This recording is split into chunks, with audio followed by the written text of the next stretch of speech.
À l'époque, les Africains se sont tus. Ils étaient endormis, ils n'ont pas vu les dangers. Aujourd'hui, les dangers, il est à nos portes. Ouais. Chez nous-mêmes, d'ailleurs. Il est chez nous et il est aux portes du Sénégal. Les Sénégalais et les Ivoiriens doivent se réveiller rapidement.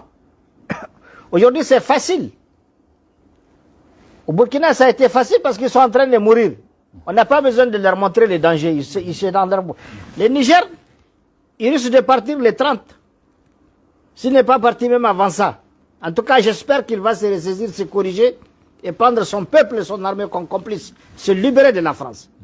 C'est à cette seule condition qu'aujourd'hui qu'il faut rebâtir, qu'il peut rebâtir quelque chose de nouveau.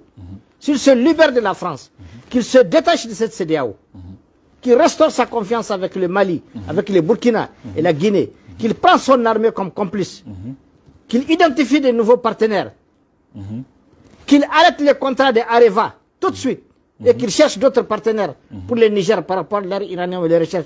Je peux t'assurer que Bazoum va se sauver. Mais s'il continue dans la posture actuelle où il est là, non, je vois très mal le Niger résister au soulèvement du peuple. Et surtout au verdict de Dieu.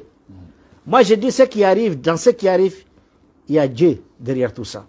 Parce que les peuples africains ont souffert. Absolument. Tout le monde l'a dit. Même les chefs d'État européens ont dit que l'Afrique a été saignée par la France. L'Afrique a été saignée par la France. Alors, je pense que ce qui arrive aujourd'hui, il y a la main de Dieu derrière. Alors, croyons. En tout cas, pour le Mali, on est parti. Je le répète, je ne me lasserai jamais de le dire. Ceux qui font le commerce de la peur, les entrepreneurs de la peur. Vous savez, je me permets de dire ce que je veux. Moi, je n'ai aucun devoir de réserve. Hein.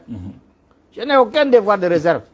Absolument. Est-ce que je ne suis ambassadeur de personne, je suis un citoyen malien, je suis un parlementaire, je suis libre de dire ce que je pense et dans les termes et les propos et la formule que je veux, pourvu que ça soit bien compris par les Maliens, par les Africains et au-delà dans le monde.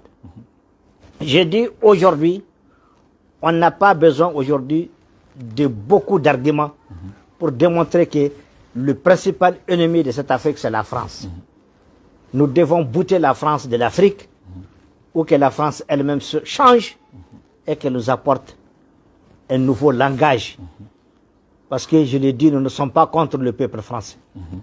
Mais la politique française et sa diplomatie ont saigné l'Afrique et ont détruit les Africains.